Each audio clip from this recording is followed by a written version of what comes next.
Bapak, Ibu, dan saudara sekalian, renungan hari ini diambil dari 1 Yohanes 1 ayat 5, demikian firman Tuhan. Dan inilah berita yang telah kami dengar dari Dia dan yang kami sampaikan kepada kamu. Allah adalah terang, dan di dalam Dia sama sekali tidak ada kegelapan. Saudara-saudara sekalian, seluruh Alkitab dipenuhi dengan gambaran tentang terang, baik secara harfiah maupun simbolis. Secara harfiah, Allah digambarkan sebagai terang yang tidak terhampiri. Sehingga ketika berhadapan dengan Allah, para malaikat pun perlu menutupi wajah mereka dengan sayap-sayap mereka karena tidak tahan melihat terang yang demikian kuat. Apalagi manusia. Meskipun demikian, pada momen-momen tertentu Allah berkenan menyatakan kehadirannya sebagai terang yang dapat dilihat.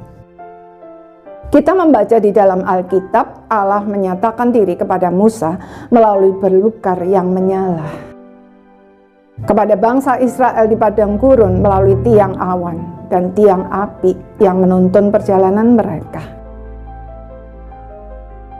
Ketika memberikan 10 hukum, gunung Sinai menyala, sinar membutakan mata Paulus, dan lain sebagainya.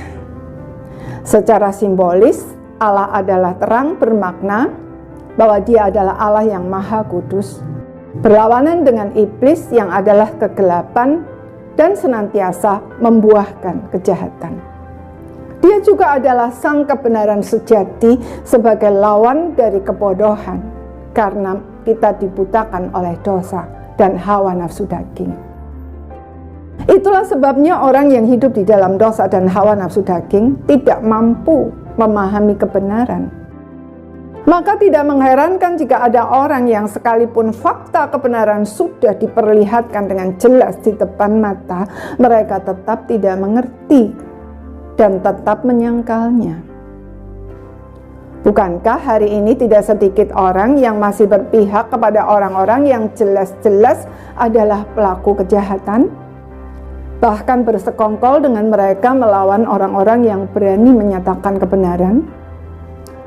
Sebaliknya, bagi orang yang benar-benar menyerahkan hidupnya kepada Tuhan, terang Tuhan akan menerangi hatinya, bahkan menembus ke tempat-tempat yang tersembunyi, sehingga kita dapat mengenal kebenaran dan menyadari kebodohan-kebodohan kita.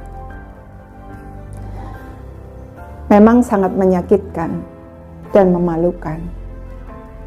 Tetapi jika kita meresponnya dengan mengakui semua kebodohan-kebodohan yang disingkapkan oleh terang Tuhan tersebut secara spesifik dan bertobat, maka kita bertumbuh semakin serupa dengan Tuhan Yesus. Terang Tuhan akan memurnikan kita sejauh kita membuka diri dan mengizinkan Dia memasuki tempat-tempat yang paling tersembunyi dari hati kita. Jika itu terjadi, maka terangnya akan membuat mata kita bercahaya. Sebab sukacita dan damai sejahteranya yang melampaui segala akal akan memenuhi hati kita.